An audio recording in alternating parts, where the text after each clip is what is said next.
So guys, meron kaming bagong bagong equipment para sa electrical, no guys, no. Na-order to sa TikTok, no. Titingnan natin kung epektibo kasi pag in-order mo to, wala siyang battery. Para titingnan mo, di siya gumagana, yung pala walang battery. Na yun, binilang ko ng battery. Tingnan nyo guys, malalaman mo pag kahit hindi ka electrical, maano mo talaga na malalaman mo kung mayroong kuryente yung wire o wala. Tingnan mo guys, tingnan nyo to guys. Ayun tumutunog ayun guys, maganda talaga siya guys. Yan tumutunog kasi may kuryente.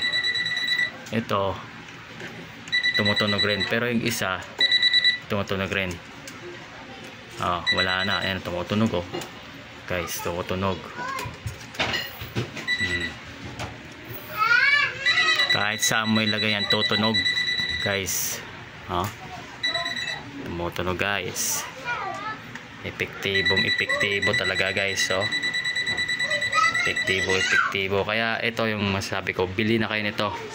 Ayan manual tester. Mas maangas to kaysa itong tusok-tusok, delikado. Ito safe siya, kaya palit na kamo sa TikTok.